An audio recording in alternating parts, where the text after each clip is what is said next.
Unnecessary housekeeping. So you should have a set of notes for lesson 166, analyzing the pre-1611 evidence for the text, manuscript 98, physical description and contents. Okay, so let's just get right into this in the introduction. Back in lesson 162 and 163, we began looking at three work-in-progress primary documents, namely Manuscript 98, BOD 1602, and the notes of John Boyce.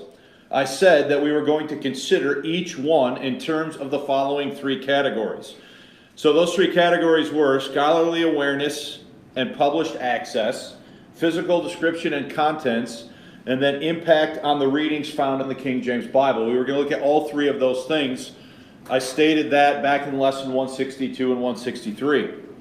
Having accomplished the first of these three tasks in lessons 162 and 163, for all three work-in-progress documents noted above, we deviated from my original plan in lessons 164 and 165 to cover additional work-in-progress documents that I was only recently made aware of.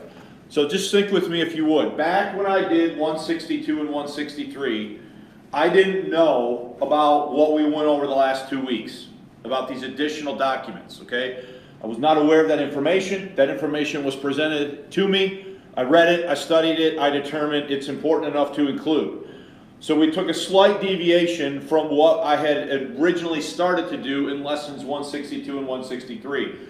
So we were going to look in those lessons at all three of these points: scholarly awareness and published access, physical description and contents, and impact on the readings found in the King James Bible. We were going to look at all three of those categories, or all three of those points, for all three of the documents: Manuscript 98, BOD 1602, and the notes of John Boyce. Then in the middle of that, I became aware of this additional information. So we deviated a little bit from my original plan in lesson 164 and 165 to look at that information. So if you look at your notes, second dark bullet, having accomplished the first of these three tasks, okay, I say how I deviated from this. But we deviated from my original plan in lessons 164 and 165 to cover additional work-in-progress documents that I was only recently made aware of. Now, specifically, what are we talking about? Well, the first one was Manuscript Ward B, in the possession of Sidney Sussex College, Cambridge, which is the first draft work of Samuel Ward, that should say, not Wade, Samuel Ward, on First Esdras and Wisdom 3 through 4. And we looked at that in lesson 164. Then last week, we looked at Manuscript Burney 363 in the British Library, which possesses the Boyce-Casaubon correspondence from late 1610 or early 1611. And we looked at that as they're discussing certain sections of the Apocrypha in their correspondence. All right? Completeness dictates that we also note the following yet understudied. I say understudied, meaning there's more work to be done on them. Okay? Understudied, unclassified works that could one day be added to our list of primary work-in-progress documents pending further study. Those are the Greek Old Testament at the Bodleian Library with copious marginal notes by John Boyce. Again, we're not sure where that fits in the time frame. And the second is Isaac Casaubon's notebooks, also at the Bodleian Library, recording conversations that he had with another translator, Andrew Downes. So there's still some things about those that are outstanding. We need to know more information about them, but I'm noting them here again for you just for a complete, I want the noted list to be as complete as it can be at this time, all right? So in this lesson, I want to resume our study of the original three work-in-progress primary documents and consider them in terms of the following categories. Number one, physical description and contents, and number two, impact of the readings found in the King James Bible. So if I could just scroll up here, so what we are going to resume today is what we originally started up here in lessons 162 and 163, okay? So, bottom of page 1. Before commencing our investigation into the physical description and contents of Manuscript 98, prudence dictates that we review our findings from lessons 162 and 163 regarding scholarly awareness and published access. So, we know that Manuscript 98, absolute last point on page 1, Manuscript 98 was logged in the Lambeth Palace Library by 1647. So it is noted in the library record by 1647, Manuscript 98, all right? So it's there. So it's sitting there from at least 1647 all the way through the rest of the 1600s, the 1700s, the 1800s, the 1900s. You get the point, okay? So look at the top of page 2.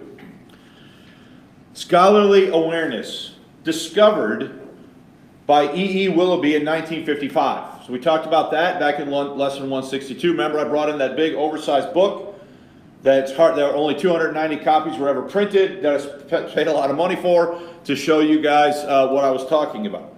Discovered by E.E. Willoughby, and by the way, I was going to bring it in again, but I want to try to limit how much I'm transporting that book.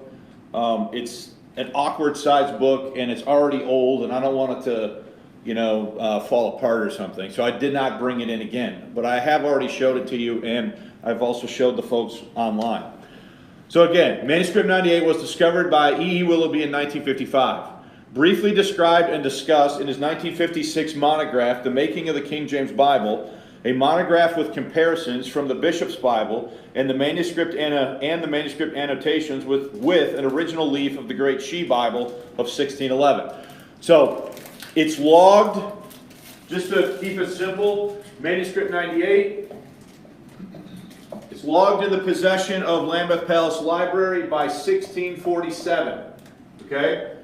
It's not until 1955 that Willoughby figures out what it is. He writes a book about it, brief description of it in 1956. And that's again by Willoughby. Is there two L's there or one? There's two of them, okay? So it's logged, 1647, into the possession of the library. It could have been there before that, but we know that it's on a register by this date. And it sits there until 1955, when Willoughby sort of figures out what he's looking at, okay? And then he writes about it briefly in his monograph from 1956. So let's go to published access.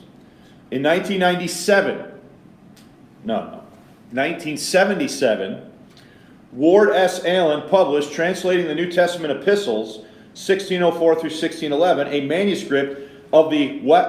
manuscript of King James's Westminster Company for Vanderbilt University Press.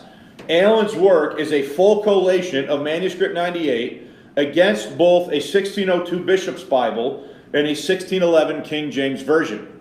So, 1977, Allen is going to publish the first work, okay? It's published in 1977 by Allen, and that is this book right here, Translating the New Testament Epistles, okay? I only have it in this format, and you can see down here that this is dating from 1977. This was the year I was born. So it's a great year to write a book like this, okay? It tells you how old I am too, all right? Now, so we've already covered that, and we did it back in lessons 162 and 163, okay? Let's finish this point. Allen's work is a full collation of Manuscript 98 against both a 1602 Bishop's Bible and a 1611 Authorized Version. Today, one can view select pages of Manuscript 98 on the Lambeth Palace Library website. Manuscript 98 also received the briefest of mentions in Olga S. Olpoff's 1982 publication, The King James Bible Translators. Okay? So here is the website. I showed you this before. So this picture is also in your notes, as you'll see in a minute, but here is the title page to Manuscript 98. We are on the Lambeth Palace Library website, and they've released about 10 images of this manuscript on the website. Unfortunately, they don't have the whole thing, but they have about 10 pages, okay? Now, I'll say more about that when we get to the appropriate spots, but you can view this. Here's what it looks like in its binding. At some point it was bound, and it is in the possession of the library. It says right here, Pauline and Catholic Epistles on the spine, and this is what it looks like. And again, this is the title page if you were to open it up and look at the inside cover. So it's an English translation of the epistles of Paul the Apostle and James, Peter, 1st and 2nd, of John, 1st, 2nd, 3, and Jude. So it is of the New Testament epistles, and it is the work of the Second Westminster Company that is in this particular document. Now, any questions about that? Now, these notes that are live right now, there are links in these notes to the website. So if you look at the first point now, under physical description and contents, it says to view publicly released images of Manuscript 98, please click here, and then that would take you to this website where you can view the released images for yourself. All right? So does anybody have any questions about that review? So let's just recap quick. It's entered into the possession of Lambeth Palace Library in 1647. Could have been there before that, but we know for sure it shows up on the registry in that year. Okay? It sits there till 1955 when Willoughby figures out what it is. He writes about it briefly, Willoughby does in 1956 in his book, and then it is finally studied in full and released by Allen in 1977 in translating the New Testament Epistles, which again is this book right here. Okay? So let's actually talk about what this thing is now. Any questions, I should say, before we move on? No? All right. Chapter 4 of Manifold Greatness, The Making of the King James Bible, edited by Helen Moore and Julian Reed, is titled Materials and Methods. In this section, in the section titled Preparing the Text, the three main work-in-progress documents are briefly discussed. The following is stated regarding Manuscript 98. The second material witness, and I just have a note there in brackets that they talked about BOD 1602 first. The second material witness to the making of the translation is a manuscript deposited at Lambeth Palace Library in the 17th century, Lambeth Palace Manuscript 98. This manuscript is entitled An English Translation of the Epistles, with the first four words added in a different hand. Okay? Now you can see that right here. Whoever wrote an English translation of has different handwriting than whoever wrote this. Okay? So that's what they're saying there in that statement. All right? So the manuscript is entitled An English Translation of the Epistles, with the first four words added in a different hand, and contains the letters of Paul, James, Peter, John, and there's 3 pages of pictures that come next. I'll comment on that, and Jude. This section of the translation was the work of the Second Westminster Company, headed by William Barlow, whose account of the conference at Hampton Court was recorded in the Sum and Substance. Manuscript 98 represents the work of the translators in its first stage, and it was probably copied for the purpose of reviewing the translation. Each page is ruled with red lines into 4 columns. The center 2 columns fill most of the page, with margins to the left and right edges and top and bottom of the page. So let's look at that, okay? So this page here, I'm switching the page online, and I'm going to, let's see what this image generates. So this is Romans 1, okay? So I'll try to zoom in here a little bit. So you can see, just try to square that up. Here you can see the insignia again of Lambeth Palace Library, and you can see that it is ruled. You have a margin here. You have a left margin here. You have the left column that has the handwritten script in it. Then you have a right column that is blank and a right-hand margin. And you can see that it has been basically squared off and ruled off in this way. Every page in the manuscript is like this. Okay? They all have this appearance to them. So let's go back. The manuscript is copied in a neat secretary hand. Okay? So we can see the handwriting here of whoever wrote this down. All right? So let me see here. Each page, where are we at here? The center 2 columns fill most of the page, with margins to the left and right edges, as I just said, and top and bottom. Only the left margin and left columns are used, leaving the right half of the page blank, presumably for annotations. So only the left column and the left margin have writing in them. throughout the whole thing. The right column and the right margin have nothing written in them throughout the entire document. Okay? The manuscript is copied in a neat secretary hand with clear chapter divisions and each verse starting on a new line. You can see that right here. Verse 1, verse 2, verse 3. Everybody can see that, right? Do I need to make that scroll up? Okay. Although the number of each verse is recorded, the space for the translation is sometimes left blank. So we can see that right here. We have Romans, first chapter. We have verse 1 written out. Verse 2, there's what? Blank. Nothing. It's blank. And then we go to verse 3. Okay, now let me just say, that's not because they didn't think verse 2 should be in the Bible. There's a different reason for that, which we'll talk about here shortly, okay? But you can see that each verse starts on a new line, and sometimes the number is given, but the space is left what? Blank, okay? Back to the notes. This suggests, so although the number of each verse is recorded, the space for the translation is sometimes left blank. This suggests that Manuscript 98 was to be used in conjunction with a copy of the bishop's Bible, which was presumably to be followed for these missing verses. Okay? Now, what do we already know about Rule 1? Rule 1 said to follow the bishop's Bible and alter it as little as the truth of the original would allow or would permit. Okay? So, I'll show you very plainly here, I think definitively and conclusively, that this document is made to work in conjunction with a bishop's Bible. Okay? Any questions so far? Is this handwritten by somebody? Oh yeah. And then, would that be maybe like a scribe that prepared this for multiple people to use? So I would say that this was prepared for the company, for company use. For everybody in that company to keep tabs and a record of what they were doing as a group. Yeah, that's what I was. Okay? And that's what he's saying here, Bart, on page 2.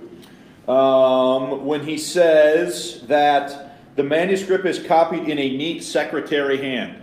So in other words, some sort of scribe or quote-unquote professional person is writing this out. Okay? Let's go top page 3. The following is an image of the title page from Manuscript 98. Note the two different hands pointed out by Moore and Reed. So if you're following in the notes, there's an image of that. That's the same thing I just showed you on the website. This is a photo that I screenshot from the website. That's where I got it from. Okay. That English translation of, that looks like that could have been maybe much later after. Yeah, maybe the library. Because that looks pretty solid. Well, it's certainly written with, I would agree, I think it suggests it was not originally there, and somebody put it there later, whether it was one of the company members or somebody else. But the handwriting is darker, the type of pen seems to be, the hand was heavier in the way that it wrote it, and the handwriting is not the same. Right. So we can't know for sure. Anything we say would be somewhat speculation, but I would agree, it appears that this was added later. So bottom of page 3. Regarding Manuscript 98, Olga S. Oakfeld wrote, quote, "At the Lambeth Palace Library, Manuscript 98 is a translation of the Epistles, which, as Ward Allen puts it, sheds some light on the way the translation may have taken. The manuscript designed so that it could be circulated, I think that should say be a circulated book. No, could be circulated, that's right, could be circulated book by book, and so that comment could be written down, was undoubtedly prepared for circulation to other committees and other learned men. As Edwin Willoughby, that's our guy, E.E. Willoughby points out, in preparing the text, the translator simply rewrote a verse when they decided to amend the verse of the bishop's Bible reading of it. But they left the number of the verse and a blank when the verse was satisfactory to them. Okay? So let's go back here. What Willoughby is saying then is that if they don't think that verse 2 needs to be changed, so in other words, if they accept the bishop's reading as is, they just put a number 2 and left it what? Blank. Is everybody following that? Okay? Back to the notes. But they left the number of the verse and a blank when the verse was satisfactory to them. According to Ward Allen, Manuscript 98 also contains 179 marginal readings in the epistles section of the King James Bible. In 1977, he, Ward Allen, made a meticulous collation of this manuscript with the Bishop's Bible and the King James Bible, and concluded that it was prepared when the Second Westminster Company had passed, quote, the halfway mark in its revisions. It should be a closed quote after revisions, and was, quote, in act of rubbing, polishing, and shaping the prose. He adds, a study of the manuscript brings home the wonder of the finished work. So let's just understand what we're looking at here. We're looking at the actual work in progress work of the translators. Okay? This is what they originally thought it should be when they went through it the first time. Now we know that the whole process of translating the King James Bible doesn't have an entire series of revisions and checks built in as they work individually and in companies, and then a final general review later on at the very end of the process. Okay?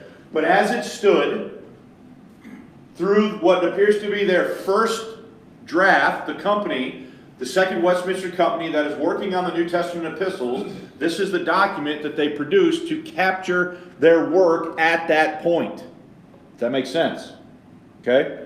3 kinds of marginal notes can be found in Manuscript 98 according to Moore and Reed. Alternative English translations preceded by or, literal Greek meanings for idiomatic words preceded by gr, and alternative readings of the originals indicate by some copies read. Consider the following image taken from 1 Corinthians 8. So I'm going to go back here and I'm going to scroll down and we're going to look at the image. So I got this about as big as I can. You can see here in the margin, the left margin, it says or. See that? So here they're recording, that's the first category there of an alternative English reading. So they have the verse, they have it marked, and then they go to the margin and they have or. So in other words, this could be another acceptable what? Translation or reading, okay? And then we can see another one here. If we go down just a few verses to verse 8, 1 Corinthians 1:8, we can see Greek notes scrolled in the margin next to this verse, talking about the idiomatic usage of Greek words. Okay? And then if we go to the next verse, we see another note on verse 9, again marked or, noting another alternative English reading that they are proposing, possibly.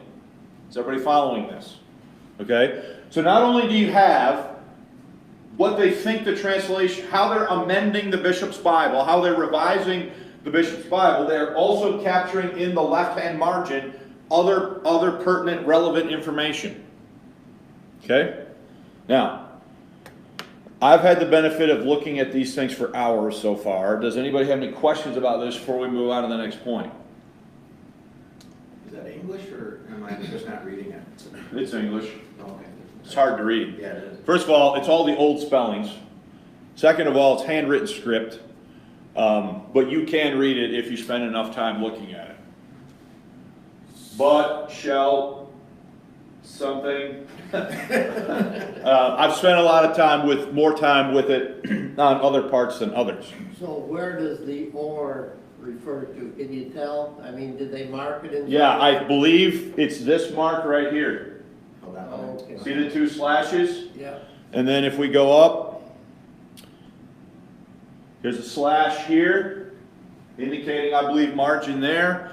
And then there are, on this verse, there are also 2 slashes right there.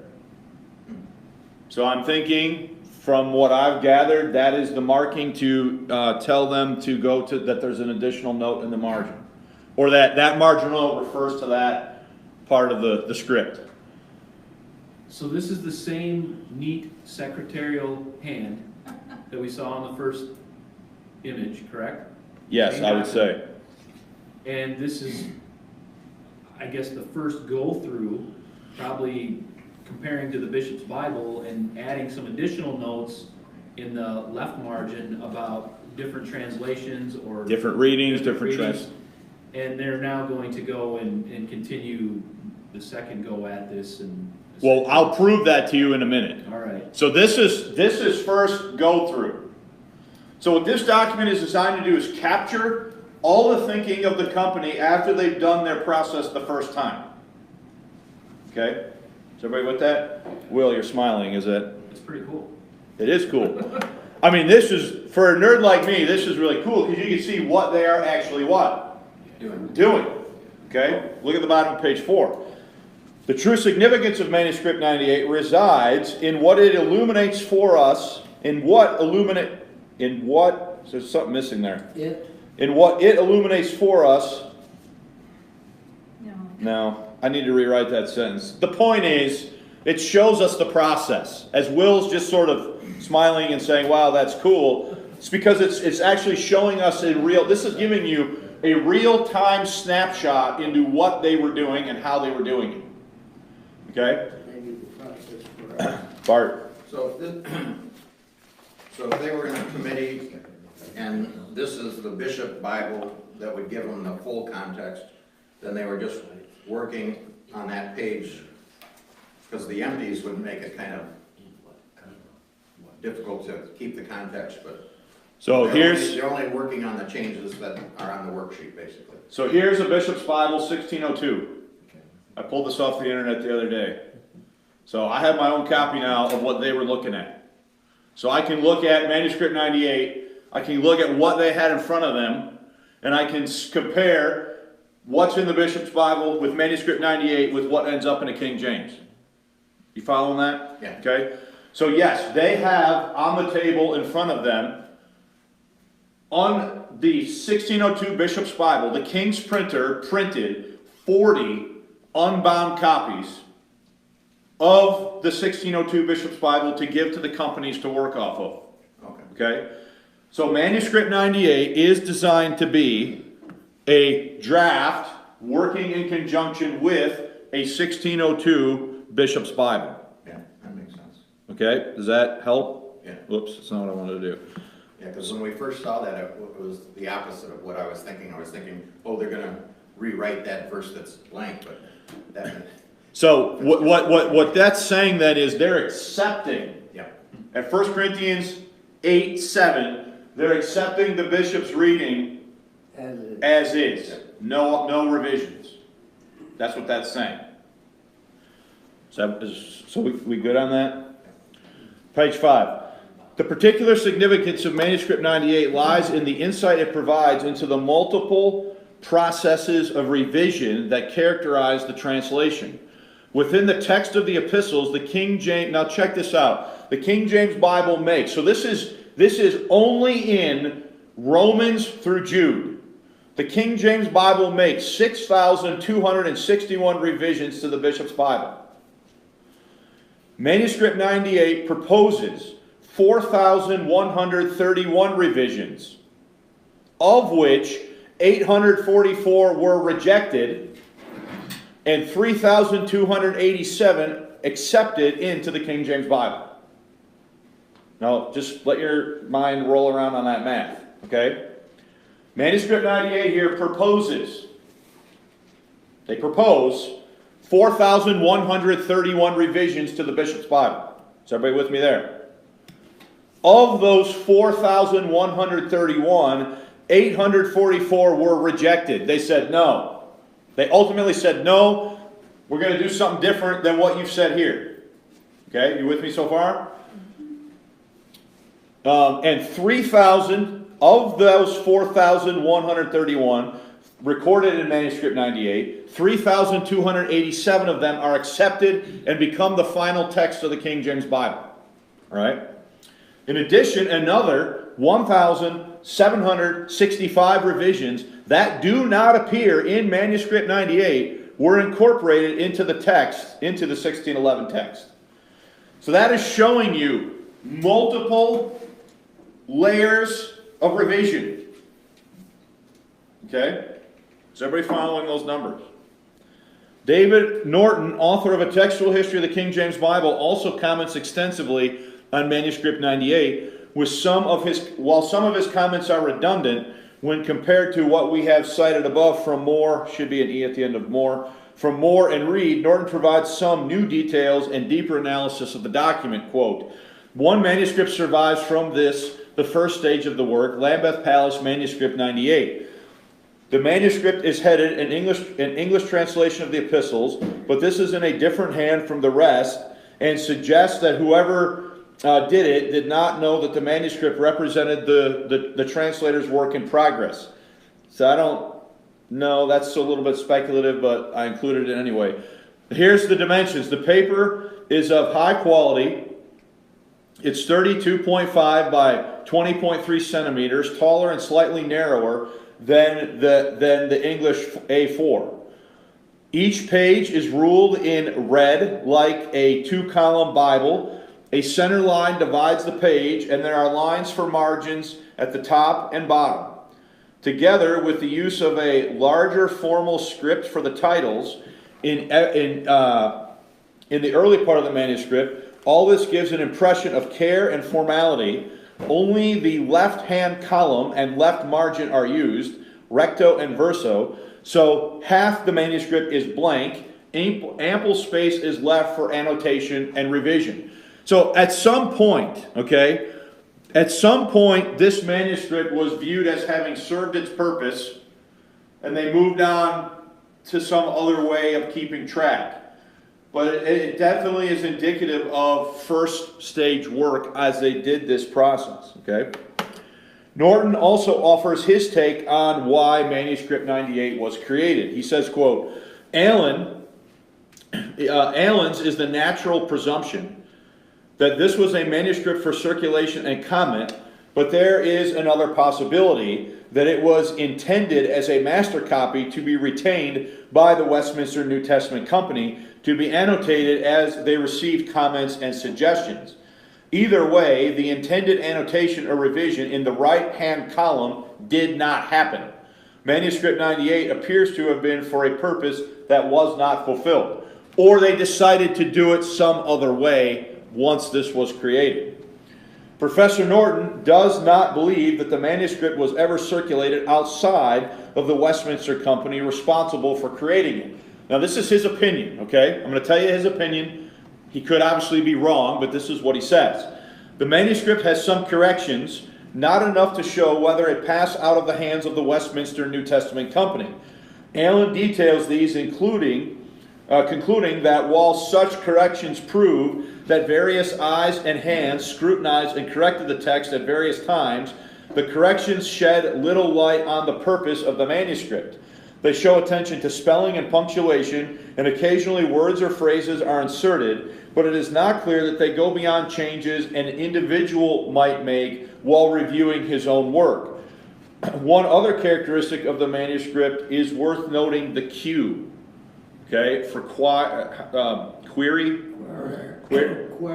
querere, French or Latin, or to question, okay, appears 35 times.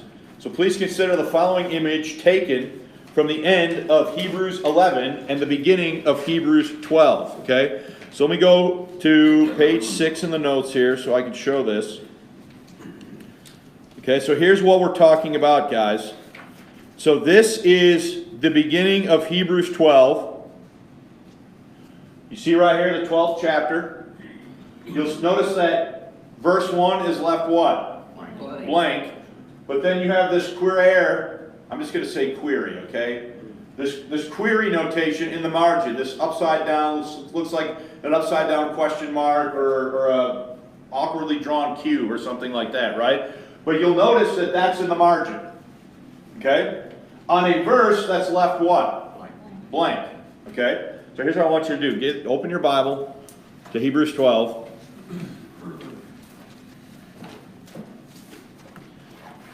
And I'm going to find the verse.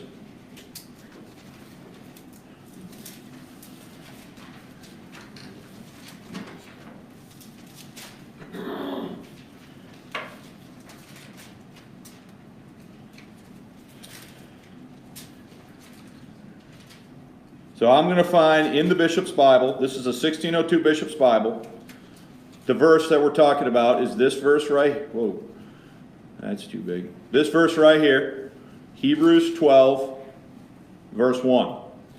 Now, originally, when Manuscript 98 was prepared, the verse was left what? Blank. At some point, somebody put a what? Let's think about this. A query notation that we need to maybe look at this again, right? So the first intention is to accept the bishops as is, because it's left what? Blank. Then a query mark is put in the side. So I will read out loud from the 1602 bishops.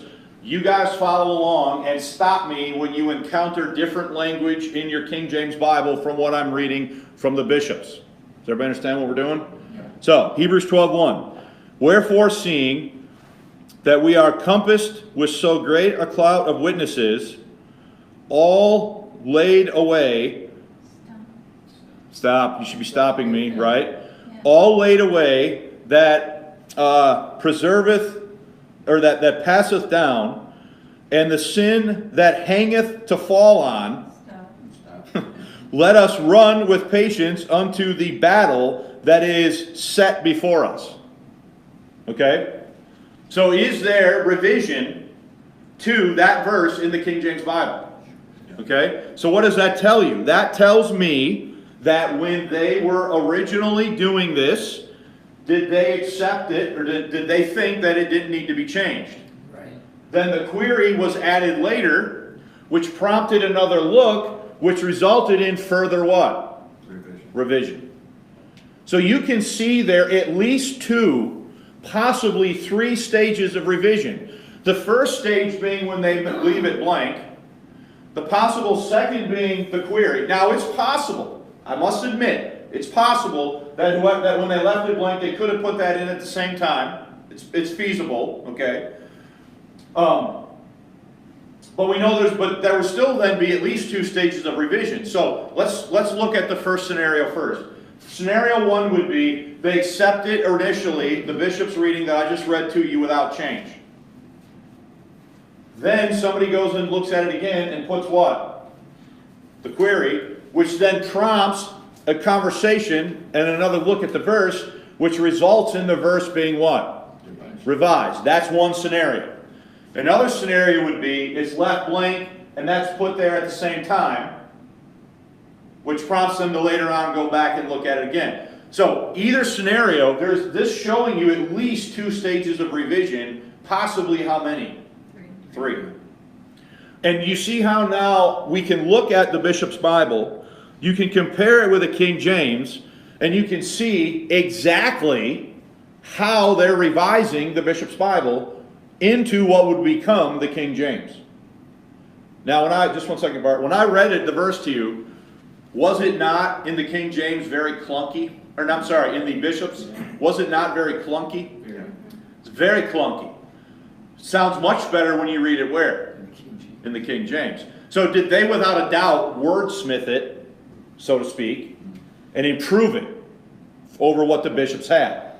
But you can see that they originally intended to accept it.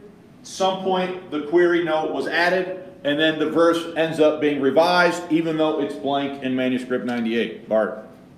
Maybe another alternative would be, since they're going to be revising that chapter later, and since that's the introductory verse, they might have wanted to revise the other verses and then make it read more compatible with their revisions. So address that last. That could have been the case. Just thought. That certainly could be the case. At some point, there's doubt about the verse, which then prompts them to go back and look at it again. And initially, when the document was prepared, it seems like this was left blank and that was added later, although we have to acknowledge that it could have been at the same time. But there was multiple people looking at it in the beginning, and they might have disagreed with each other a little bit. And they might have just said, okay, we'll put this here and come back to it later on. That could have been the case as well. But in either way you look at it, there's at least 2 stages of revision here, possibly 3. Was that used anywhere else? Oh yeah, there's 39 marks like this. The query. There's 39 queries. I believe that's the right number. Okay. So 35. Will? I was just going to mention or ask, and I was thinking through it as I was, before I posed the question, but, so there were some notes in there about, you know, particular translations or alternative texts, and they put in there or, you know, and maybe some other words to utilize. Is it more that the changes that were made were more like the flow of the verse on those areas where they put queries in? Or did it sometimes go back to like textual differences? It's both. It could be they just didn't think it sounded good in English, Yeah. and they changed some of the English words around, and sometimes it is related to they think it's not as accurate. Yeah. It's not as accurate a reflection in English of what the Greek said. It could be both, and it probably was both. And there are times, where they originally accept a revision in Manuscript 98, and then decide to reinstate what the bishops had. It's from the 1602. So there's all bunch of different scenarios that you see plainly when you actually roll up your sleeves and look at what's going on. Okay? Now, let's go to the next point. Regarding the verses marked Q for query, Ward Allen states the following in translating the New Testament Epistles 1604 to 1611, manuscript from King James Westminster Company, quote, "While the corrections in the text of Manuscript 98 leave unresolved the problem of the purposes for which the manuscript was prepared, the jottings in the outer left-hand margin do cast light on these purposes. The jottings are of four kinds. The letter Q, which stands for query, as we just said, or think this over, and one instance of a miscellaneous sign, Greek words, alternative English readings, and references to biblical verses." So those are the kinds of things that are in the margin. 35 verses have been marked by the Q. 25 verses are blank. That's like this one right here. It's blank, but it has a what? Query. A query, okay? 25 of the verses are blank. 8 come where part of a verse is written out, and 2 where the full verse is written out. So the queries sometimes are from a blank verse, sometimes for where just a part of the verse was revised, sometimes where they originally thought the whole verse should be revised, okay? 32 of the verses were altered after Manuscript 98, and the notation Q were written. Revisions of these verses in the AV suggest reasons for citation of the verses. So that he's going to give you another example. At Colossians 2, verse 12, the Bishop's Bible goes, "Buried with him in baptism, in whom ye are also risen again through the faith of the operation of God, who hath raised him from the dead." The Westminster Company had accepted this reading, but some other reader of Manuscript 98 marked the verse for consideration. The AV reads, "Buried with him in baptism, wherein also ye are risen with him through faith of the operation of God, who hath raised him from the dead." So they originally seem to have accepted what the bishops had in Colossians 2:12. The query sign was added, and then they come back later and do they make another further revision to the verse. Okay? Please note that I added the bolding to make the changes stand out. In my copy of Allen's work, the left-hand margin is cut off at this point. The following is my best reproduction of Allen's work. Words in italics indicates words I provided as my best guess to what Allen had originally written. So my copy's not great, and sometimes I had to add a few words in here. So the ones that are in italics in the next sentence, I added them based upon my best educated guess. In Manuscript 98 was written the clause, "in whom ye are also risen again." The AV changed it to, "wherein also you are risen with him." There are 3 other points with which may have been the object of the Q at this verse in Manuscript 98. The portion of also, the choice of you in place of ye, and not clear on the third reason, I can't make it out, but since there is a difference of readings at a Q marked point, let us assume that revision of the clause was the reason for the marking of this Q. So in other words, there's a whole bunch of things they could have been pointing out, but the point is, do they rewrite the clause? And in fact, I think he may have a misprint here, because I think it should say, wherein, is it, somebody check Colossians 2:12. Is it correct here where it says, buried with him in baptism, wherein also you are risen with him, or is it ye?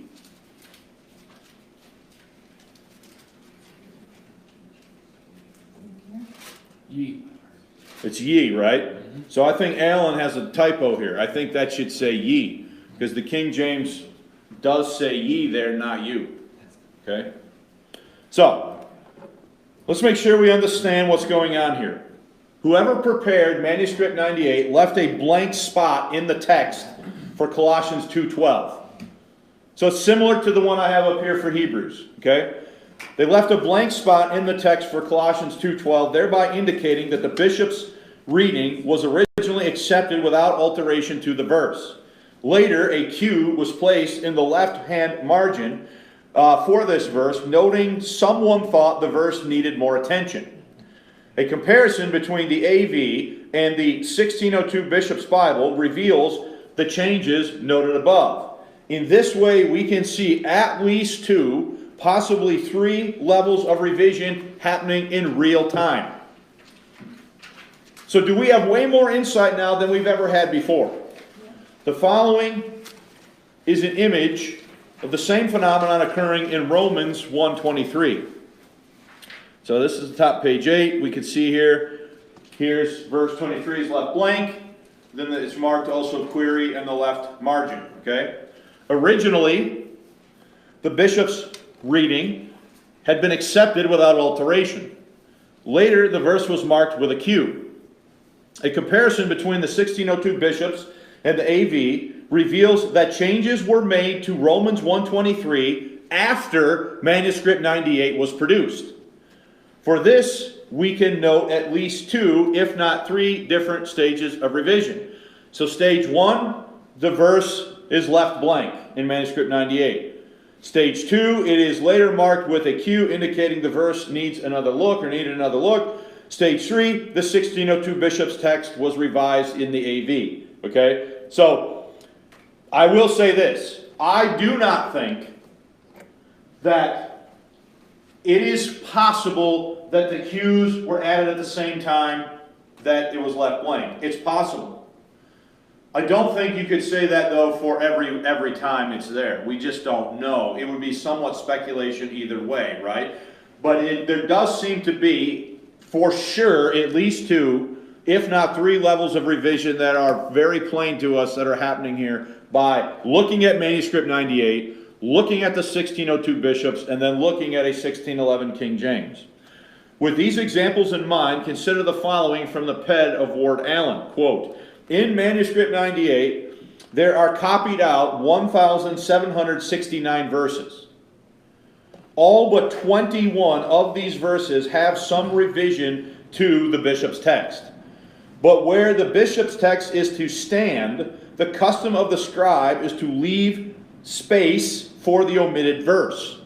In Manuscript 98, there are 1,013 such verses. The 21 then may have been due to some lapse in the scribe's attention. So in other words, is he doing all this by hand? Yeah. Is he probably going to make some mistakes as he's doing it? Okay. Elaborating upon this citation from the pen of Dr. Allen, Professor Norton offers the following observations, quote, these verses are probably, as Allen suggests, the result of a lapse of attention and are most easily understood if the draft for Manuscript 98 was an annotated Bishop's Bible. This in turn suggests that the company intentionally recorded its work by way of noting changes on a copy of the Bishop's Bible. If the revision process was cut short, then that annotated bishop's Bible might have remained the company's master copy. Now, the 1013 blank verses are presumably places where the bishop's Bible text was left unchanged. But perhaps the most important thing then about them is that Manuscript 98 could only have been used satisfactorily in relation to a bishop's Bible. Okay? It appears to be made from a bishop's Bible, and it presumes the continuing presence of that text, like Bart asked a minute ago. It only makes sense if this thing is working off of the bishop's Bible. And by the way, what did Rule 1 say? Just that. To follow the bishop's Bible and to alter it as little as the truth of the original would allow. So anybody who has said ever that they didn't follow Rule 1 had no idea what they were talking about. They obviously followed Rule 1 with a high degree of fidelity. Okay? The statistical evidence that one can extract from collating Manuscript 98 with the 1602 bishop's with a 1602 bishop's Bible and a 1611 AV speaks to the mind-boggling and tedious nature of the work. Quote, Manuscript 98 is most illuminating as evidence of how much work was done in the first stage of revision and how much remained to be done in later stages. Allen gives the following figures. In the 1,769 verses that Manuscript 98 writes out, there are 4,131 revisions of the bishop's Bible. 3,287 of these appear in the King James, plus a further 1,765 revisions not marked in Manuscript 98. That's a lot of revision, guys. All of this when there are 2,782 verses in the New Testament epistles. So there's only, in the section from Romans to Jude, there are total 2,782 verses. Yet they're making a mind-boggling number of revisions here to these verses, showing you the level of detail that they're putting into this, okay? Counting in the 844 changes in Manuscript 98 that do not appear in the King James, the later stage of the work made 3,818 changes to the work done in the first stage. So the two stages each made a similar number of changes to their working text, 4,131 and 3,818. Of the 6,261 revisions that the King James Bible makes to the bishop's Bible text of the epistles, just over half come from Manuscript 98, 3,287 against 2,974. So do we know very plainly, mathematically, by collating the evidence out, that this represents about a halfway point possibly between what the bishop's Bible had and what the King James ultimately had for Romans through Jude? You guys following this? Okay. Going one step further, Dr. Allen uses revision statistics to speculate where Manuscript 98 fits into the process that was used to create the King James Bible. Quote, after Manuscript 98 was prepared, there were some 3,000 changes made to its text before the text became that of the AV. The general meeting scrutinized 453 points in the epistles and made 257 changes. Now that's coming from Boyce's notes, okay? Between the time that Manuscript 98 was prepared and the time it reached the general meeting, some 2,750 changes were made. Now, it is not at all certain that the corrections on the manuscript are typical of all manuscripts which circulated. Some may have had more corrections, some less. But there is a chance, let's just say chance, but there's a chance that it is typical.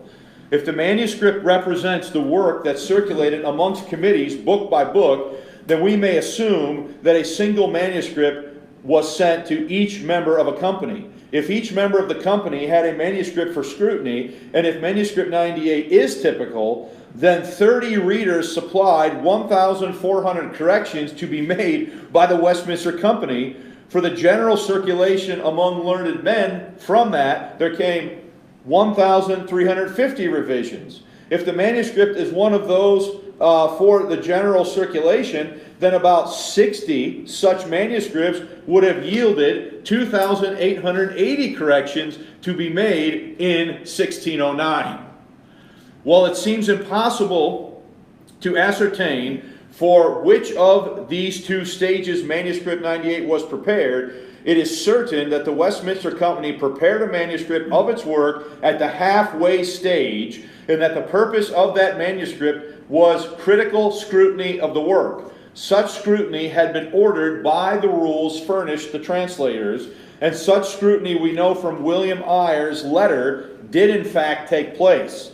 However uncertain the placing of the manuscript in the exact stage of the history of the King James translation may be, there are direct lines from Manuscript 98 to the general meeting and to the AV.